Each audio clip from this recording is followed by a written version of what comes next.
que estén ustedes aquí esta tarde. Por los individuales que saben hablar español, por favor, no contesten mi pregunta. ¿Está bien, Carrie? ¿Sí? Ok. Nada más quería decirles que estoy aquí para hacerles una presentación de mi programa y ahorita voy a llamar al doctor Dr. Dennis que venga a ayudarme, por favor. Good evening, ladies and gentlemen. My name is Janie Perkins, and I'm here to talk to you about supplemental programs. I am not going to do all of my presentation in Spanish. I did ask my fellow Spanish speakers not to answer my questions when I asked a question, and I know like Carrie Steelman, who's been doing a wonderful job learning Spanish, I wanted them not to say anything. But thank you for being here. I want to let you know a little bit about the programs that I work with. We work with second language learners, and I think you might be able to tell by my accent that I'm also second language learner myself. A little bit about our program. We have staff, teachers, paraprofessionals that work with our students that speak their first language is not English. They work on increasing their language skills in oracy, listening, speaking, reading, and writing. And of course, the writing is the hardest part for many of our students. For supplemental programs, bilingual education, and by bilingual, I don't mean we're speaking in two languages.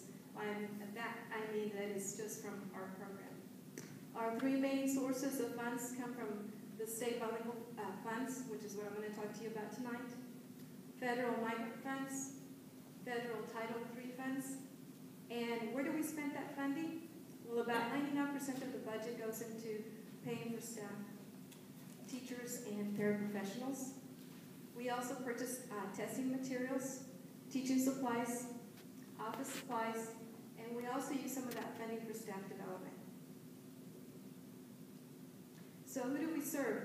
As you can tell that over the years from 2004, we were serving about 1,800 students, and last year it was up to 3,300, and currently this year we're up to 3,500, almost 50% of the student population. And I can tell you that about 50% of our students, their first language is not English. Some of the languages that our students speak: Burmese, Chin, Chinese, German, Guatemalan dialect, and some of these languages I can't even tell you how to say it, but Gujarati, Hindi, Korean, Malayalam, Oromo, Russian, sign language, and yes, sign language is also considered a language, Somali, Spanish, Vietnamese, and many, many more dialects. So who works with these students? Well, I'll show you in a few minutes the staff members that are paid out of this program, but we also work with all our staff, and we try to encourage them to work on their Esl Endorsement. And what that is English as a second or other language. And a lot of people say, well, Janie, do I need to learn how to speak Spanish in order to get this endorsement? No. What that means is that you continue your education with a university that offers that coursework here in Western Kansas, and we have several institutions that work with us. You choose the institution. The district has a tuition reimbursement program that helps pay for that. And what the program does, it helps you to better understand the different culture of our students, their languages, and also a lot of techniques and strategies on how to work with those students. Not only does our staff work with our second language learners, but they also work with our special ed students and all our regular ed students too. So just wanted to share a little bit of information about how are our students doing. And as you can see from some of the data presented here, as you look at Garden City in the blue, and then in the red or maroon, that's Kansas, and how our students are achieving. And I can honestly tell you that is because of the work that our staff has done, and also because our students are really trying to do their best. And this shows you in math assessment. Again, doing very well. So what happens if we get a cut in our program? So at 98%, with the 2% cut, we will have to reduce our paraprofessionals by 2. That means that that's going to leave about 12.75 to work for the whole district. And with whatever money we have left over from that cut, we will be able to increase our supplies for teaching in office about $1,800, not much. So consequences of the reduced budget, well then that means that we're going to have a decrease on our Esl Endorsement staff. It'll be our paraprofessionals, and also decrease in providing ESL services for our 3,500 plus students, second language learners. It also means that it'll be less support for our second language learners who need those English language skills, and especially the academic vocabulary. So some of the other consequences at the 98 budget, so that means that it'll have a negative impact on our board goals, and I've kind of listed some of those, which means it'll be more difficult to improve instruction to meet the Common Core state standards. We won't be able to increase the rigor of curriculum for all students. It will do it. We'll try to do that, but it'll be more difficult. And again, those are some of the other things. Really be difficult to refine the use of PLCs to better incorporate the principles of multi-tier systems of support. It'll be difficult to continue that graduation rate, which we have been working very hard with our second language learners. Again, it'll be difficult to improve the academic performance for ELLs, English language learners. And also will be difficult to increase the number of students who are kindergarten ready. So at the 100% proposal, even though it won't change much, it'll still be considered a cut, just like all the other programs, how they have described that. Currently, we have 30.75 teachers that are paid out of this proposal, and 14.75 paraprofessionals. And those are the individuals that help to provide services to our 3,500 plus second language learners. And again, even though if we're funded at 100%, we'll still have challenges like, at the 98%. Okay. Muchas gracias. I did have a little bit of a video, but I know we may be a little bit behind time. I don't know. Are we okay, Kathleen? Okay. You don't mind?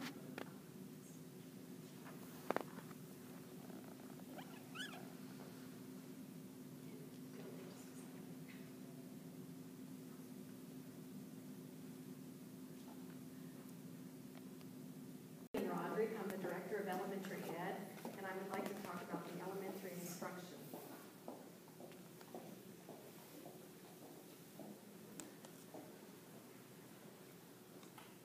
We're in attendance tonight, Dr. Dennis and Pastor Tim Fields from the Nazarene Church. We thank them for being on the committee. As you can see, there's not a lot to cut from the elementary instruction or the budget here. We have classroom teachers, we have materials, we have textbooks, and we have a couple of supplemental items there. One of them is student assistance teams, and you've heard about student assistance teams already tonight. That is a small stipend that teachers get to be on a team that meets before or after school to problem solve around student difficulties. Then we also have a small stipend for a teacher in a building to cover for a principal when they're out of the building as a teacher in charge. So when we look at a 98% budget decrease, we're looking at a decrease of $215,853 to this budget. Okay, what we're trying to do with a 98% budget cut is we're trying to save teaching positions because we're very heavily staffed in that position. So what the committee is proposing is to reduce 1.5 teaching positions, eliminate the supplemental for teachers in charge, eliminate the SAT supplemental, and increase textbooks by $4,072. Although our budgets are going down, textbook prices are going up. Just this year with a small small art adoption that's an online adoption. It was over $100,000.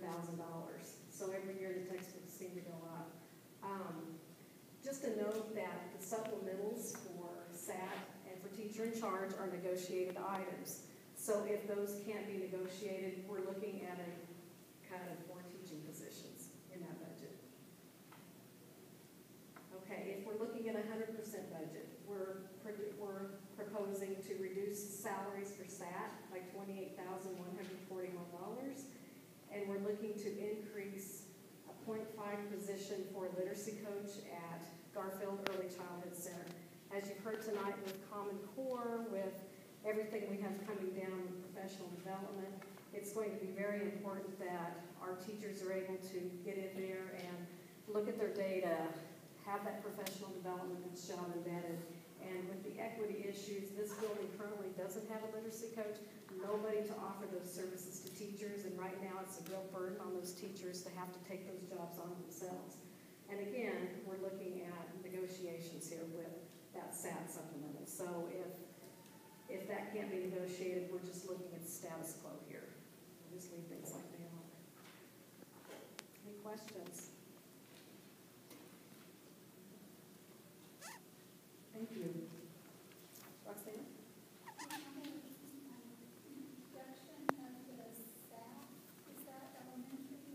That's only elementary, yes. That's in the elementary budget. Okay, thank you. Yeah. Yes. We were talking earlier, there's some people that weren't quite sure what Common Core was. I just want to get a brief snippet of that. Common Core state standards was adopted by Kansas a couple of years ago. It is a nationwide standardization of curriculum, but it was not brought on by the federal government. It was the state school officers and governors who got together to decide that we need something common across the United States so that our kids are all working towards the same standards. Because currently every state had a different standard that really wasn't consistent across the board. So we're all looking at, meeting the same standards here. If you eliminate those SAT supplementals, how would you address the things that are addressed through SAT? That's a good question. How would we address the SAT issues if we didn't have those supplementals? We did a study a couple of years ago. We wanted to know what others in the state were doing, and very few districts across the state are actually paying a supplemental for SAT at this time. They are covering it through team meetings, things like that, just in-house collaborative team meetings. We've got our MTSS self-correcting feedback loop where we have time for teachers to collaborate. It would probably have to be covered through that type of a situation. Okay, thank you. When Janie was giving her introduction in Spanish, I kind of reflected and remembered that sometimes when we in technology speak, we sound kind of like that. I didn't get a lot of what she said, and I think when we come in and you tell us you have problems, we talk about WANs and servers and security, and you just look at us with that same blank stare that I had. So that was a good reminder for us. We are presenting the technology budget. I'm Lainey Schiffelbein. I'm the Instructional Technology Coordinator. We were helped by a wonderful tech steering committee that brought a lot of different views in our process. We had principals, we had technology members, we had administrators from ESC, we had classified staff, we had community members. So we were really getting views from all of our stakeholders, and so we appreciate their input and their help as we went through this process. As I was thinking about what I wanted to kind of relate to you, I was thinking, I could come up with a story about a day in the life of fill in the blank, and their technology experience in our district. And I didn't know how to do that, because everybody's technology experience is very different. I couldn't think of any department that didn't have some huge impact and reliance on technology. So I started thinking, well, in the middle of the night when we're all sleeping, all of our stuff is being backed up. We don't know it, it's seamless, but we rely on it. It is imperative. Then I thought, well, the little kids are getting up in the morning. If it's a snow day, we wait for that announcement, either for use Skyler, the website. And then the buses come. Well, transportation had to depend on technology to get all those routes established and communicate with their drivers via email. And then as they all start arriving at work, we're getting messages through email, communication through our phones. Secretaries are doing attendance as our teachers using our systems. The kids walk into the classroom. The teachers are preparing great lessons, integrating technology into their teaching. Students are applying that and then producing, using technology, 21st century skills. The nurse may have something she has to do with the child. All of that data is stored on our systems. The maintenance workers have to go around. They rely on the work orders that my facilities has to put in, which relies on our technology systems. The instruction office delivers assessments, trainings through websites. That relies on our technology systems. The financial office, very important, they do payroll. We count on that. So as I was thinking, I couldn't come up with a good scenario because they're all so vast and yet also very important. In technology, we have a vision statement, and it's to enhance and support learning because that's why we're here, is because we teach kids. So everything that we do in technology, even if the user, the end user, is not in the classroom, it's supporting kids and their learning and teachers and their instruction. We have to have equitable access. And as Casey talks about our budget, you're going to see where that's important based on computer rotations. But our folks have to have access so that they can do their job. Our kids have to have access so they can reap the benefits of that. Every year we add something new that just continues to grow. That stuff does not take care of itself. People have to manage those systems and be troubleshooters and problem solvers and go out and model and help teachers in the classroom. Staff development is very important because every time we add something new, we have to train our users how to use that. One of our big goals is that enhanced learning. We are in the 21st century. Learning has changed in the last 10 years considerably in the classroom, and we want our kids to get the best learning that we can deliver. We also have to work on new 21st century policies. Every day, something changes in the technology world. And we have to have a really encompassing policy to address those issues for our end users. So as we considered all of those different stakeholders, all those different needs, all the different requirements, we had to develop a budget based on those overriding principles. So when we looked at our budget, we could not cut money from salaries, from staff. Recently, we have already lost one person from technology. So literally, we are down one person already. Dr. Carlin moved to personnel. So that came into our thought process as well. So when Casey presents both the 100% and the 98%, we'll talk about the consequences, the benefits, but one thing we cannot do away with to make sure that we meet this district's needs are the support of both our stakeholders and all of the hardware and software we have in this district, because that would be a foolish move to get any kind of return on that investment. We'll start with our 100% program proposal. One of the things that we will be required to do next year, regardless of our budget, we wanted to make you aware of, is our phone system is drastically needing an update. And without that update, that system will not function. Similar to what Lane was saying, if we're going to provide a system, whether it's computer-based phones, internet, whatever it may be, for it to work in the fashion that we want it to work in so that the end users, you guys, are happy with your phone service or your internet service, we have to do these maintenance updates. This is one example. All those phones are requiring a substantial upgrade that we have to take care of. We will continue our computer rotation budget as it is this current year. One thing we'd like to note on that is, although that budget will remain the same at 100%, one thing that becomes harder and harder every year is to provide the same number of computers. Although computers typically get a little cheaper, because of the things we offer every year, lots of times we have to upgrade those computers so that we can meet the requirements of what we're offering in our schools. So typically we don't see an actual reduction in computer costs, and so those costs then come back to us. So even keeping this at a current budget for this year, that may impact as well the number of machines that we're able to provide for schools year after year. Our TDC program we did away with this past year. We're going to re-implement that in a lot different fashion. We've heard lots of discussion about how we provide staff development. That's been an ongoing concern of ours, is getting training out to teachers. We're going to move this model into a train-the-trainer model.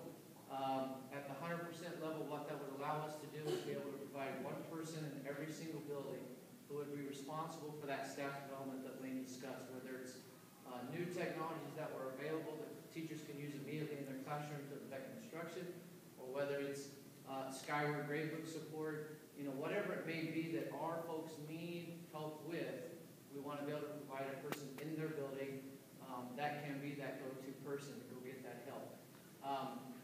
We would do that training to prepare those people to get out there. We feel like this provides a much more tailored model for that building. What Charles Stones may need is completely different from what Jimmy Wilson may need in their school. So we really feel like this is a great change in this program, and that would be a 30% increase over what we cut it to this past year, which was basically almost nothing. We would increase that budget back up so that we could meet that requirement. We are going to provide a cloud storage solution for all staff. That is similar to what we're already offering here at the high school. That was a piece that we kind of piloted with the one-to-one program up here. It is very successful, one of the most successful pieces of that program, and one of the most popular of that program was a cloud storage solution that teachers can access their files anywhere. At the request of some of those on our committee who are principals at other buildings, they wanted that for their staff. What that provides is currently, if I want to work on my assignments or I want to work on my lessons or create something new for my classroom, if I store that on the district systems that are being backed up, I cannot work on that anywhere except for at school. It's on our local servers. It stays at school. That's where I can work on it. So I'm very limited. What this would provide is a solution for them to be able to save that stuff in the cloud, something we would manage, be able to have backups up, but then would allow them to work on those things from anywhere, any computer, any location. So the teachers become more mobile, and the extension of their job goes beyond just the building that they're in. We will eliminate a paid position here at the high school of an intern, a student intern. That position has been available for a number of years. We won't eliminate the opportunity. We're going to allow students to still apply for that opportunity and still be able to get that experience. We'll just take the paid version out of that so that position will still be available. And then you can't read there, but continue emerging technology program around this. This is a program that we started a number of years ago to help provide other technologies for schools. Our computer rotation is just that. It provides new computers every year for each building.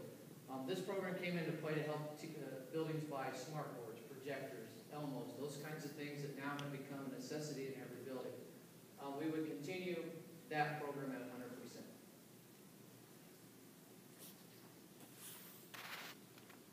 So in our 98% proposal, again, as Lane mentioned, we looked at where we could make those cuts. And as she said, there is no way that we feel like cutting our staff is where we need to make those changes. So we have looked at other areas where we could fund that. A phone service update has to continue. We talked about that one. In the TDC program, we would still continue with our new model, but there wouldn't be enough money to do one for every building. So we would start clumping buildings together. You might have one trainer for 3 buildings at the elementary level, those kinds of things. Again, that reduces the effectiveness of that program a little bit, but we feel like it's still something that is very valuable to our district. Decrease our emerging technology budget by 80%. That basically wipes that program completely out. So it does take away the opportunity then for those buildings to have an opportunity to get an extra smart board that they document cameras, those kinds of things. Those things do go bad. We do have to replace them on occasion, and currently there isn't really a model built for them to replace those items. Okay, so they either find the money in the budget that they currently have, or this was a way that we could provide that. So at our 98%, that line item would be going away. Decreased funding for the computer rotation budget. This decrease would affect each building roughly 1 or 2 computers per building. That's done. That rotation is done based on percentage of the students that are in each building. But as an average, based on the number that we would have to decrease by, that would then limit the number of computers we could buy for every building. The impact of that is that we try to be on our goal as a committee is to be on a 7-year rotation cycle. So if you think about that, 7 years ago was 2005, 2006, and I don't know how many of you would want to go back and work on a 2005, 2006 computer. They would be incredibly slow compared to what you're used to now. So our goal is to get rid of those as quickly as we can. By reducing that, then that just affects the ability for us to be able to do that on a successful rotation.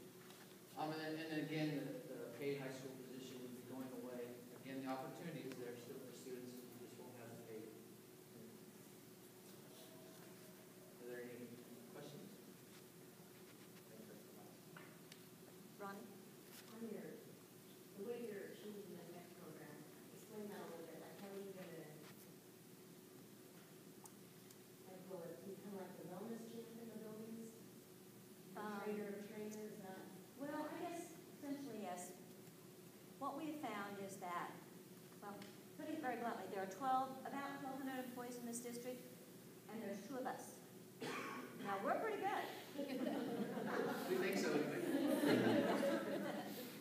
But, I can't get over quickly to your school if you have an emergency. What about that go-to person in your building?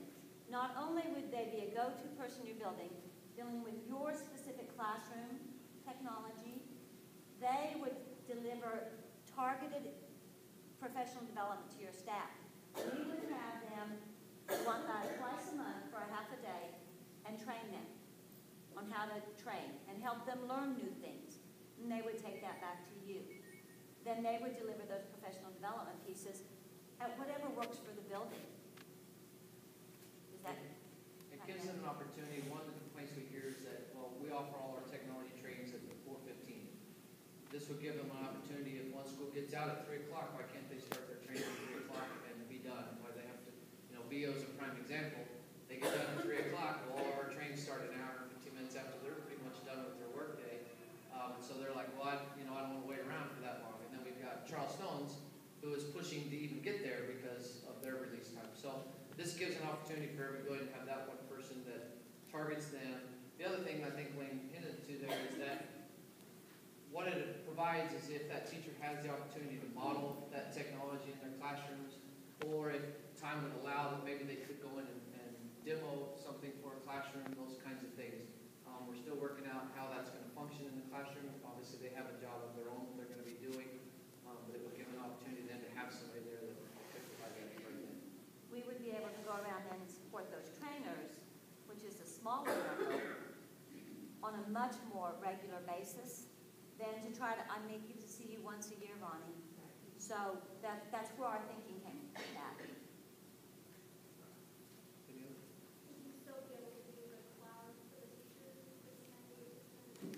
Yes, the cloud storage is. The cloud is not included in the 98%. It stays at the high school, but it would not go district-wide.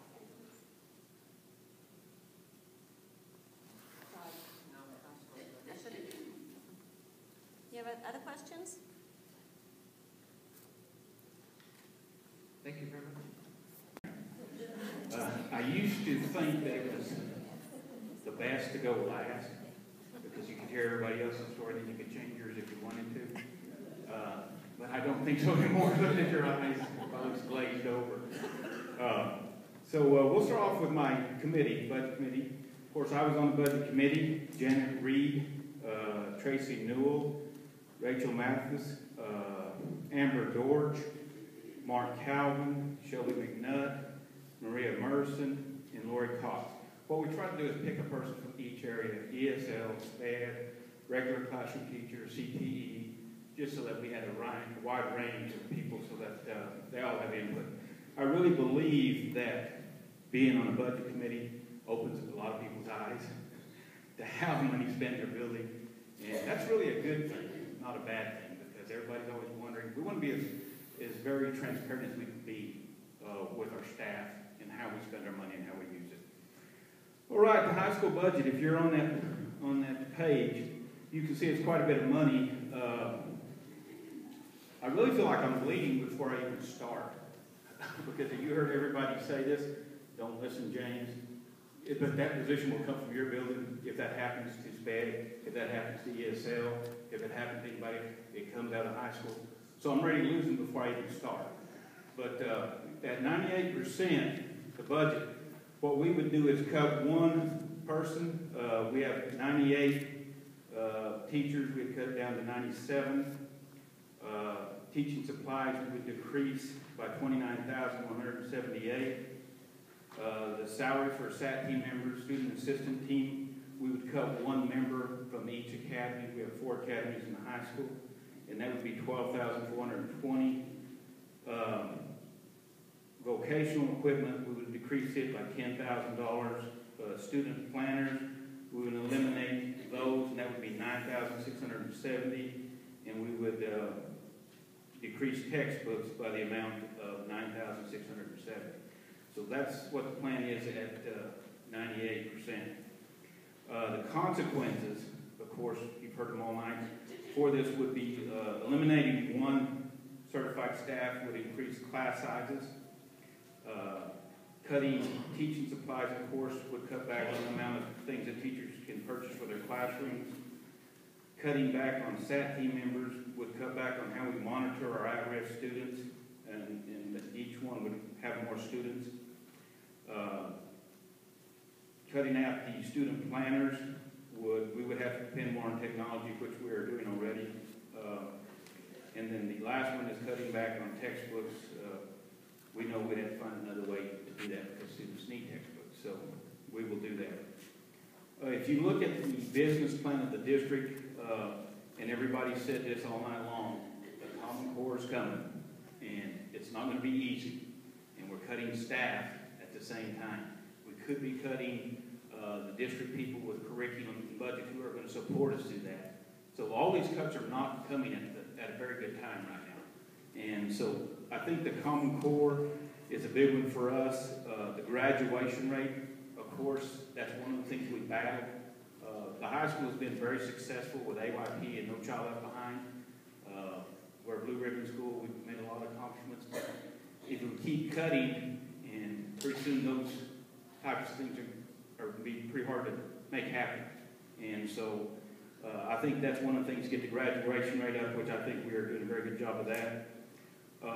Janie didn't tell you this, but I think in the last 3 or 4 years, our ESL numbers at the high school have increased to 150 a year. I'm talking about 150 ESL students a year. Next year, we're going to be at 700 ESL students in the high school building. Yeah. I always like to talk to other principals from other districts, and they say, what do you do with your ESL? I say, well, how many do you have? I have 10. I just kind of look at them and go, oh, that's interesting. Good luck.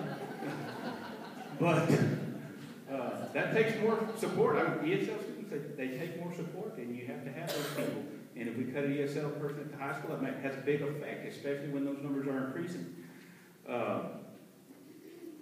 Probably the thing I need to talk about the most is what's happened in the previous years. The high school, the number of students has pretty much been the same over the last few years. It hadn't increased or decreased, but this last year, our enrollment has increased by 70 students. I don't know what that is, but again, the ESL students plus 70 students. You think of 70 students, that's 3 teachers. We're hoping at 25 students a kid, and we're going to cut instead of add 3. So teachers' classroom sizes are going to go up, and I'm talking about most of the core classes. We're at 26, 27 at the high school right now for our core numbers. So, we'll do the best we can. probably the biggest thing that I can tell you about the high school is I think we step up to the challenge when we have it.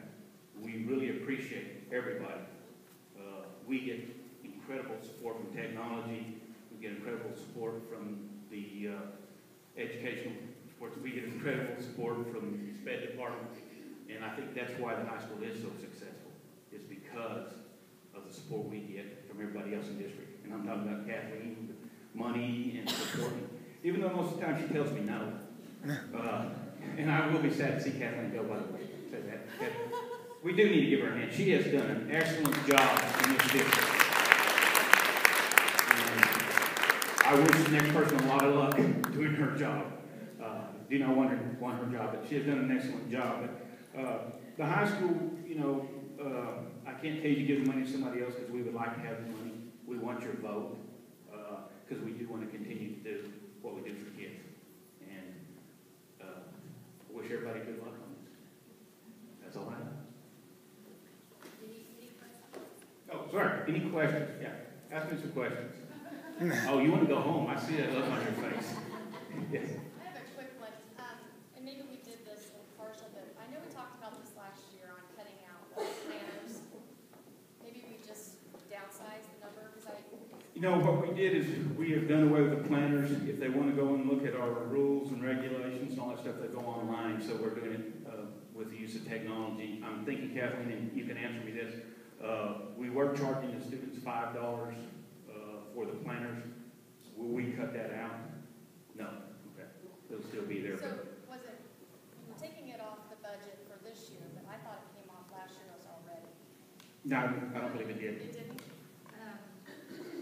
At the elementary and middle school level, it did go away, but it's not at the high school level. Okay. It makes sense for it to go away. Program I budgeting think so. in the other areas. Right. Yes. Okay. Any other questions? Good question. Everybody's looking at those numbers. There's got to be some questions. Where to find money? Now, how to find money?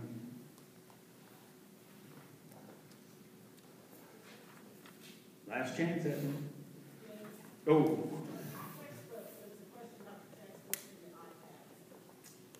Here's kind of what's happening with that. We still have to have textbooks, even though you have the iPad. We haven't made that transition yet.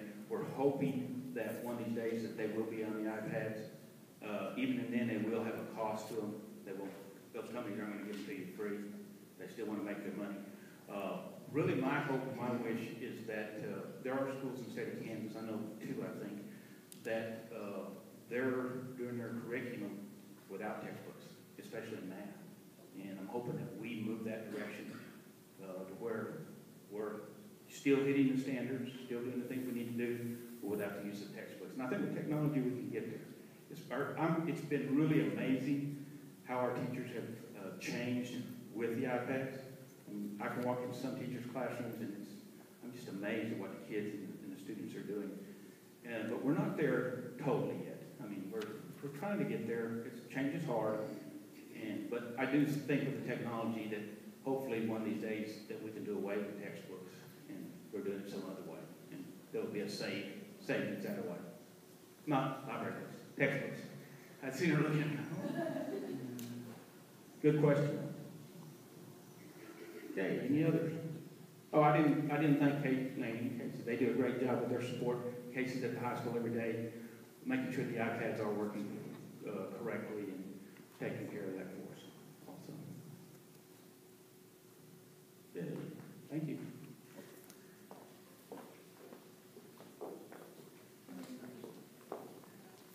Okay, last but not least is building administration. Mr. Blackburn just reminded me of last year. He said, I still remember you and Janet, what a discrepancy there was. So this year I recruited someone a little bit more my height. Hi, good evening. My name is Carrie Steelman, and I'm a third grade teacher at Buffalo Jones Elementary School, and apparently the speaker for the administrative as well. Our committee was composed of a secretary from every level, an administrator from every level, and one parent. So there are 4 different parts of the administrative budget, secretaries, administration, in-services, and supplies. So,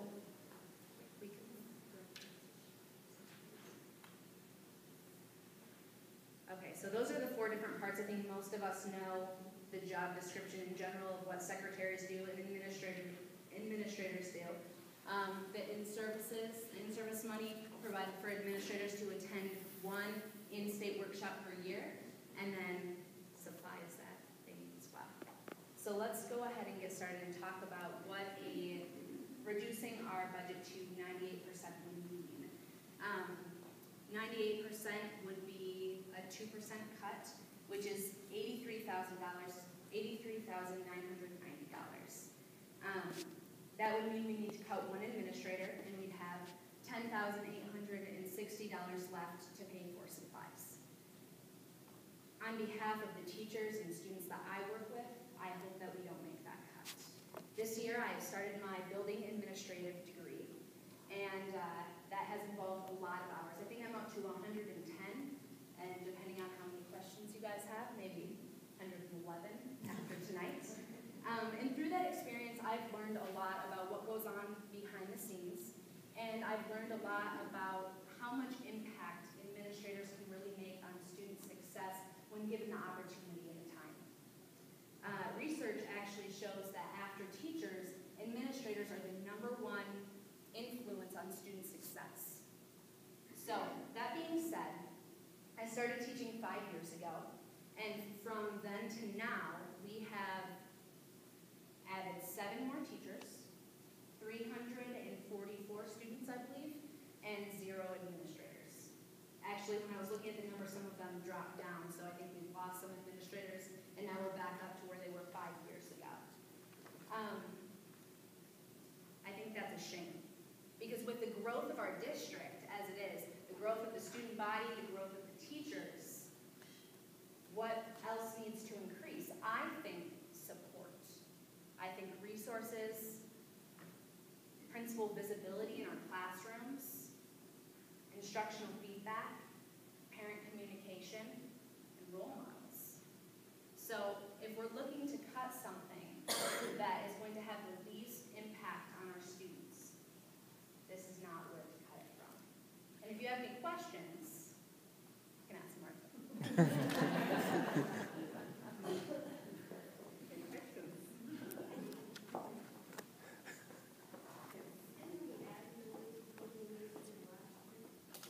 That was not through this process. But it would be have been added in the budget. That you see in front of you, yes, it is included there.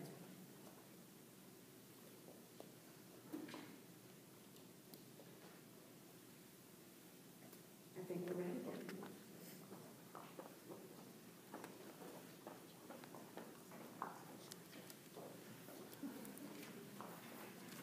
A couple of 3 things. First of all, I want to thank you again for being engaged in this process. Your engagement in this process is extremely important. We're in a difficult time, and we have been over the last 3 to 4 years. My first 4 years here, after completing my 8th year as your superintendent, the first 4 years, we really went through some good times and was able to give good raises to our staff, and it was a fun time. But the last 4, with these cuts that have been laid upon us with the downturn of the economy and various other things, has been very painful.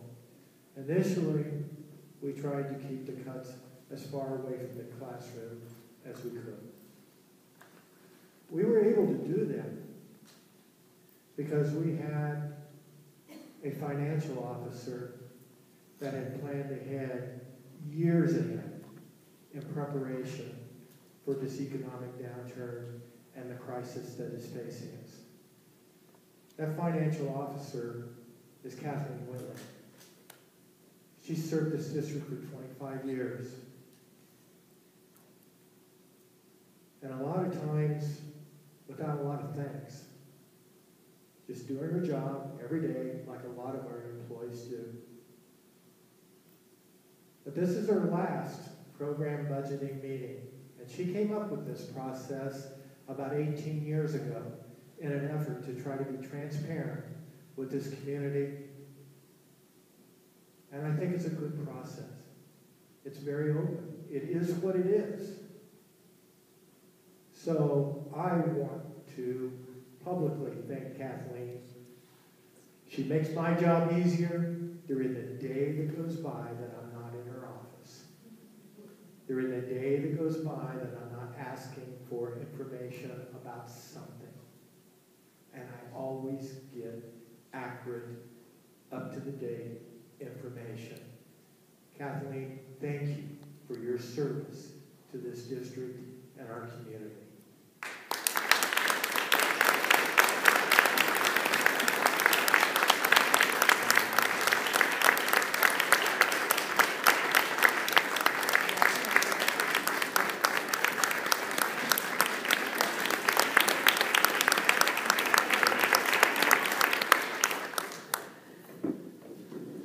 Ladies and gentlemen, we're not knocking at the door at the classroom, we're in the classroom.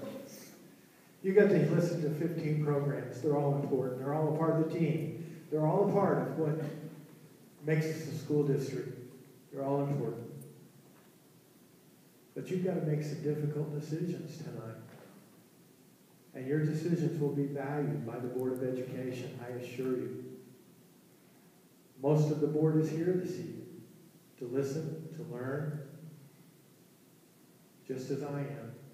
But just the rough numbers. 0.4 nurse, 0.5 counselor, 9 teachers, up to 9 teachers, 6 paras, 1 administrator, 2 custodians, and a painter. That totals up 20 positions that could be lost in this district if a 2% cut is made across the board.